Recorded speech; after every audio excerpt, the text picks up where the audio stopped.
اس series کی آخری کڑی اسی مقدس ہستی کے نام ہم نظر کرتے ہیں جنہیں حضرت سعید بن زید کے نام سے جانا جاتا ہے۔ فرماتے ہیں میں ملک شام جا پہنچا، شام میں مجھے ایک ایسے راہب کا پتہ چلا جو آسمانی کتابوں کا عالم تھا، میں نے اس سے ملاقات کی۔ حضرت سعید نے جواب دیا، اے عمر یہ بتاؤ اگر حق تمہارے دین کے علاوہ میں ہو تو تم کیا کرو گے؟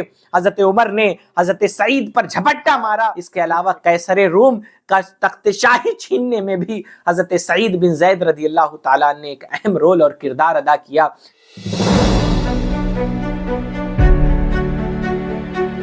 بسم اللہ الرحمن الرحیم والصلاة والسلام علی رسولہ الکریم وعلی آلہ واصحابہ اجمعین۔ ان کے مولا کے ان پر کروڑوں درود، ان کے اصحاب و عطرت پہ لاکھوں سلام۔ جس مسلمان نے دیکھا انہیں ایک نظر، جس مسلمان نے دیکھا انہیں ایک نظر، اس نظر کی بصارت پہ لاکھوں سلام، اس نظر کی بصارت پہ لاکھوں سلام۔ ناظرین کرام، میں آپ کا میزبان محمد انس قادری، آپ دیکھ رہے ہیں دستک سلام۔ سیریز ہے ان مقدس صحابہ کرام کے حیات و قوائف پر مشتمل جنہیں اللہ کے نبی علیہ الصلاۃ والسلام نے اس ظاہری دنیا میں ہی جنت کی بشارت عطا فرمائی، تاریخ اسلام میں جنہیں عشر مبشرہ کے نام سے جانا جاتا ہے۔ اور آج اس سلسلے کی آخری کڑی حضرت سعید بن زید رضی اللہ تعالیٰ عنہ کا ذکر جمیل لے کر ہم آپ کے سامنے حاضر ہیں۔ اللہ تعالیٰ کی قدرت دیکھیں، وہ چاہے تو کہاں نہیں اپنے چاہنے والے بندے پیدا کر دیتا ہے۔ وہ عرب کی سرزمین جو اخلاقی طور پر بھی پسماندہ تھی، وہ عرب کی سرزمین جہاں کے لوگوں نے اپنے جھوٹے معبود گڑھ لیے تھے، جہاں کعبے جیسی مقدس سرزمین پر لوگوں نے بتوں کی پوجا اور عبادت شروع کر دی تھی، اللہ تعالیٰ نے اسی سرزمین پر حضرت سعید رضی اللہ تعالیٰ عنہ کے والد حضرت زید رضی اللہ تعالیٰ عنہ میں طلب حق کی ایسی شمع روشن کی کہ وہ ساری زندگی نجات کا راستہ تلاشتے رہے۔ بالآخر جب انہوں نے دیکھا کہ موت انہیں اپنے آغوش میں لیے چاہتی ہے تو انہوں نے اپنے بیٹے کے لیے وہ اللہ تعالیٰ کی بارگاہ میں دعا گو ہوئے کہ مولا تعالیٰ تو میرے بیٹے کو اس شرف سے شرفیاب فرمانا۔ اور باپ کی دعا تھی کہ اللہ تعالیٰ نے ان کے بیٹے کو صحابہ اکرام کی مقدس جماعت میں جگہ عطا فرمائی، اور ان میں بھی ایک ممتاز مقام کہ وہ 10 مقدس صحابہ جنہیں عشر مبشرہ کہا جاتا ہے، ان میں آپ کا نام شمار کیا جاتا ہے۔ اس سیریز کی آخری کڑی اسی مقدس ہستی کے نام ہم نظر کرتے ہیں جنہیں حضرت سعید بن زید کے نام سے جانا جاتا ہے۔ آپ کا نام سعید بن زید ہے۔ حضرت عمر رضی اللہ تعالیٰ عنہ کے آپ چچا زاد بھائی ہیں۔ بعض مورخین نے لکھا کہ حضرت عمر کے باپ یعنی خطاب کے آپ چچا بھائی ہیں۔ بہرحال حضرت عمر رضی اللہ تعالیٰ عنہ کی بہن فاطمہ بنت خطاب آپ رضی اللہ تعالیٰ عنہ کے نکاح میں تھیں، اور حضرت سعید کی بہن عاتقہ بنت زید حضرت عمر رضی اللہ تعالیٰ عنہ کے نکاح میں تھیں۔ اس لحاظ سے مسلمانوں کے دوسرے خلیفہ حضرت عمر رضی اللہ تعالیٰ عنہ اور حضرت سعید بن زید رضی اللہ تعالیٰ عنہ آپس میں بہنوئی تھے۔ حضرت سعید رضی اللہ تعالیٰ عنہ کے والد کا ذکر ابھی ہم نے آپ کے سامنے پیش کیا۔ یقیناً آپ تجسس کا شکار ہوں گے کہ ان کے والد کے حالات کیسے تھے، تو آئیے مختصراً ان کے حالات پر بھی روشنی ڈالتے ہیں۔ آپ کے باپ حضرت زید وہ دین ابراہیم کے تلاش میں تھے۔ نبی علیہ الصلوۃ والسلام کی بعثت سے پہلے حضرت زید نے نہ تو بتوں کے لیے جانور ذبح کیے، نہ خون اور مردار کا کبھی استعمال فرمایا۔ اہل مکہ جب اپنی عید کا دن مناتے، خوشی کا دن، اور اس دن بتوں کے سامنے جانور ذبح کرتے، تو حضرت زید رضی اللہ تعالیٰ عنہ جو حضرت سعید کے والد ہیں وہ انہیں ملامت کرتے، ان پر تعصب کا اظہار بھی کرتے اور انہیں نصیحت بھی کرتے۔ اسی طرح کا ایک واقعہ ملتا ہے تاریخ کی کتابوں میں کہ ایک دن مکہ میں کفار قریش اپنی عید منانے کی تیاری میں تھے، بہترین زرق برق لباس پہن کر ہر طرف کفار مکہ نظر آ رہے تھے۔ اہل ثروت کے چرواہے جو جانور چرانے والے لوگ جانوروں کو بھی ہاتھ کر لے جا رہے تھے کہ ان جانوروں کو خاص طور پر سجایا بھی گیا تھا کہ انہیں آج بتوں کے سامنے ذبح کرنا تھا۔ حضرت سعید کے والد زید خاموش نگاہوں سے دور ہی یہ سب منظر دیکھ رہے تھے، جو ان تمام چیزوں میں شامل نہ تھے اور انہیں ان تمام چیزوں سے کوئی سروکار نہیں تھا۔ آپ دیوار سے ٹیک لگائے کھڑے تھے اور یہ سارے منظر دیکھ رہے تھے۔ پھر قریش کو بڑے ناصحانہ انداز میں یعنی نصیحت کرنے کے انداز میں آپ نے ملامت کرنا شروع کیا اور کہتے ہیں کفار قریش میری بات کو سنو اور غور کرو، بکری کو اللہ تعالیٰ نے پیدا کیا اور اس نے آسمان سے بارش نازل فرمائی تو زمین کی پیاس بجھی، سبزہ یعنی گھاس پھوس وغیرہ نکلے، گھاس اور پودے نکلنے کے بعد بکری نے اسے کھایا تو اس کے جسم کی نشو نما ہوئی، یعنی بکری بڑی ہوئی، فربا ہوئی، جسم کی نشو نما ہوئی، تم اسے بتوں کے نام پر ذبح کرتے ہو، میری نظر میں تم بڑے جاہل ہو۔ یعنی چاہیے تو یہ کہ جس رب کا اتنا فضل ہوا اگر جانور ذبح کیا جائے تو اس رب کے نام پہ ذبح کیا جائے، لیکن تم کیسے فطرت سے جاہل لوگ ہو، تم کیسے فطرت سے دور لوگ ہو کہ بتوں کے سامنے لے جا کر اسے ذبح کرتے ہو۔ بہرحال یہ سن کر کفار قریش پر سناٹا چھا گیا۔ اچانک حضرت زید کے چچا خطاب جو حضرت عمر کے والد ہیں کھڑے ہوئے اور ایک زوردار تماچا اپنے حضرت زید کے منہ پر لگایا اور بڑبڑانا شروع کر دیا، اور پھر کیا تھا، اہل مکہ اپنے دستور کے مطابق پھر اس راہ حق کے طلبگار پر ظلم کرنے لگے۔ جب خود کا چچا ان کے اس حق بات کو نہ سمجھ سکا تو پھر غیروں سے کیا امید رکھنی تھی۔ ہوا یہ کہ اوباش اور لفنگوں نے انہیں گھیر لیا، مسلسل آپ کو پریشان کیا، یہاں تک کہ مکہ سے نکال کے انہیں باہر کر دیا گیا۔ آپ ہیرا پہاڑی میں جا کر پناہ لی۔ اتنے ہی پر خطاب جو آپ کا چچا تھا اس نے بس نہیں کیا، بلکہ مکہ کے چند نوخیز لفنگوں کو، نوخیز چھوکروں کو اس بات پر لگا دیا کہ زید مکہ میں داخل نہ ہو پائیں۔ یہ ظلم کا مارا انسان مکہ میں داخل نہیں ہونے پاتا۔ جب کبھی موقع ملتا تو آپ مکہ میں آتے اور ورقہ بن نوفل، عبداللہ بن جہش، عثمان بن حارث، امیمہ بنت عبد المطلب وغیرہ سے ملاقات کرتے اور اپنی جستجو کے بارے میں بتاتے کہ میں دین حق کا طالب ہوں۔ حضرت زید خود فرماتے ہیں میں نے یہودیت کا بھی مطالعہ کیا، یہودیت پہ بھی غور و فکر کیا، نصرانیت پر بھی غور و فکر کیا اور بڑے قریب سے ان کو اپنے دائرہ احساس میں داخل کیا۔ مجھے نہ یہودیت میں کوئی خیر یعنی بھلائی نظر آئی، نہ ہی میرا ضمیر نصرانیت قبول کرنے کے لیے تیار ہوا۔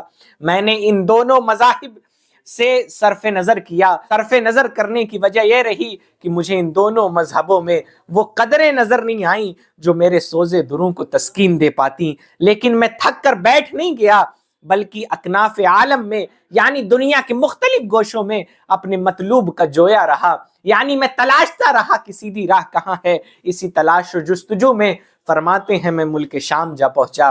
شام میں مجھے ایک ایسے راہب کا پتہ چلا جو آسمانی کتابوں کا عالم تھا۔ میں نے اس سے ملاقات کی اور اپنا درد دل اس کو کہہ سنایا۔ راہب نے مجھ سے کہا اے مکی بھائی، مجھے ایسا لگتا ہے کہ آپ دین ابراہیمی کے متلاشی ہیں، حضرت ابراہیم علیہ السلام کے دین کے متلاشی ہیں۔ میں نے کہا آپ نے بالکل سچ فرمایا، میں اسی دین کی تلاش کر رہا ہوں۔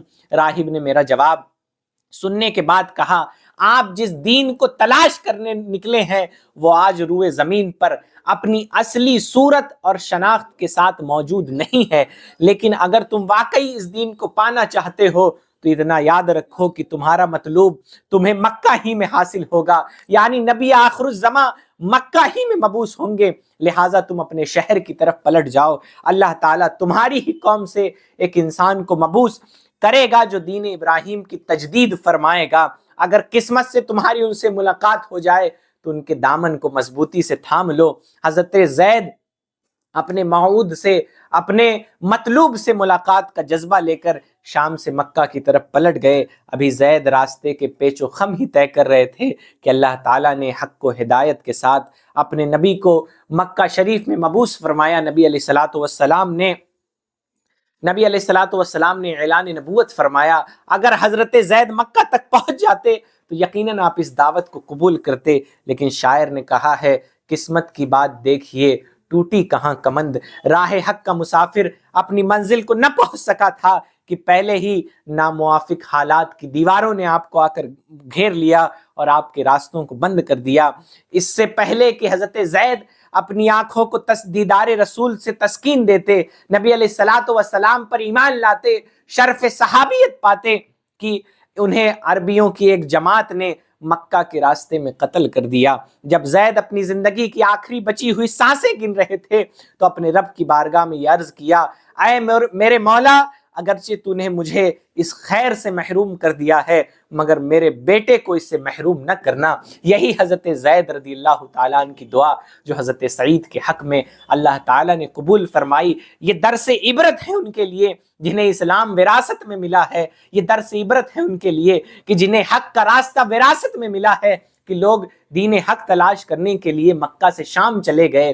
آج آپ اپنے گھر سے مسجد نہیں جا سکتے، آج آپ اپنے گھر سے مدرسے نہیں جا سکتے، اپنا دین سیکھنے کے لیے ہم کوششیں نہیں کر سکتے، تو یقیناً ہمیں اپنے حالات پر نظر ثانی کرنے کی ضرورت اور حاجت ہے کہ حضرت سعید کے والد نے کس طرح کی مصیبتیں اٹھائیں اور راہ حق کے تلاش میں وہ کہاں کہاں گئے۔ بہرحال دور جہالت میں جب لوگ اپنی لڑکیوں کو زندہ درگور کرتے، حضرت زید لڑکیوں کی حفاظت کرتے اور انہیں زندہ دفن ہونے سے بچانے کی کوشش کرتے۔ جب زید کسی انسان کو دیکھتے کہ وہ اپنی بیٹی کو درگور کیے چاہتا ہے تو یہ کہہ کر لڑکی کو اس کے باپ سے لے لیتے کہ جب بچی کا خرچہ میں اٹھاؤں گا، جب بچی بڑی ہو جاتی تو آپ اس کے باپ سے کہتے اگر تو چاہے تو میں تجھے بچی واپس کر دوں ورنہ میں خود ہی اس کی پرورش کروں گا۔ بہرحال حضرت زید کہتے تھے کہ اے اللہ، میں دین ابراہیم پر ہوں، لیکن انہیں کوئی ایسا شخص نہ مل سکا جو یہ دین صحیح معنی میں انہیں سکھا پاتا، مگر حضرت زید نجات پانے والے لوگوں میں ہیں۔ نبی علیہ الصلوۃ والسلام نے ان کے بارے میں گواہی دی، فرمایا زید کو ایک امت کے ساتھ قیامت کے دن اٹھایا جائے گا۔ حضور اکرم صلی اللہ تعالی علیہ وآلہ وسلم سے حضرت سعید نے اپنے والد کے بارے میں عرض کیا، نبی علیہ الصلوۃ والسلام سے پوچھا کہ آپ میرے والد کے بارے میں کیا جانتے ہیں، وہ کیسے تھے؟ نبی پاک صلی اللہ علیہ وسلم نے فرمایا آپ ان کے لیے استغفار کیجئے، یعنی اللہ تعالیٰ سے مغفرت طلب کیجئے، تو حضور نے ان کے لیے دعائے مغفرت کی۔ بہرحال حضرت سعید رضی اللہ تعالیٰ عنہ، آپ جان چکے کہ حضرت سعید رضی اللہ تعالیٰ عنہ کے والد حضرت زید بڑے خوشبخت تھے کہ وہ دین ابراہیمی کی تلاش میں اس وقت تھے جب سارا مکہ اخلاقی اور اعتقادی پسماندگی سے گزر رہا تھا۔ آپ نے دعا بھی کی تھی اپنے بیٹے کے لیے کہ اے اللہ سعید کو اس خیر سے محروم مت کرنا۔ اللہ تعالیٰ نے حضرت زید کی دعا قبول فرمائی۔ ادھر اللہ کے رسول علیہ الصلاۃ والسلام نے لوگوں کو دین حق کی طرف بلانا شروع کیا، ادھر حضرت سعید کے سینے کو اللہ تعالیٰ نے حق قبول کرنے کے لیے کھول دیا۔ آپ اس جماعت میں شامل ہیں جو اللہ کے رسول صلی اللہ تعالیٰ علیہ وآلہ وسلم پر ایمان لانے پر سابق رہے، یعنی آگے رہے، اور جنہیں سابقین اولین کے نام سے یاد کیا جاتا ہے۔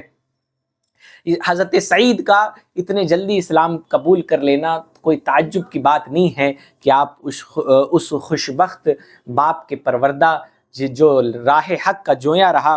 بہرحال دین اسلام قبول کرنے کے بعد کفار قریش نے دیگر صحابہ کی طرح، دیگر مسلمانوں کی طرح حضرت سعید رضی اللہ تعالیٰ عنہ کو بھی ظلم و جبر کا نشانہ بنایا، اور جتنا اللہ تعالیٰ نے چاہا اتنی آزمائشوں سے حضرت سعید رضی اللہ تعالیٰ عنہ کو گزرنا پڑا، مگر قریش آپ کو دین سے پھرا نہ سکے، بجائے اس کے کہ قریش حضرت سعید اور ان کی اہلیہ کو اسلام سے پھرا پاتے۔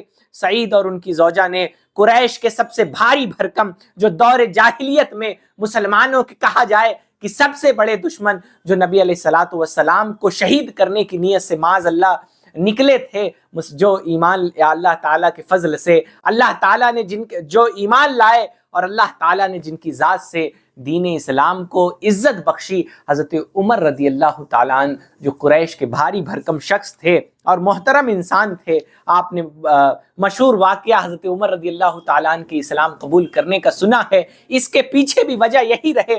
آپ کو معلوم، حضرت انس بن مالک فرماتے ہیں حضرت عمر تلوار گلے میں ڈالے ہوئے باہر نکلے، اسی حال میں حضرت عمر کی ملاقات بنی زہرہ کے ایک فرد ابو نعیم سے ہوئی۔ اس نے کہا عمر کیا ارادہ رکھتے ہو؟ حضرت عمر نے جواب دیا معاذ اللہ، محمد عربی کو قتل کرنے جا رہا ہوں صلی اللہ تعالی علیہ وآلہ وسلم۔ اس نے کہا اگر تم نے ایسا کیا تو تم بنی ہاشم اور بنی زہرہ سے کیسے بچو گے؟ حضرت عمر نے کہا ایسا لگتا ہے تم نے اپنا قدیم دین چھوڑ دیا ہے، یعنی تم بھی اسلام میں داخل ہو گئے ہو۔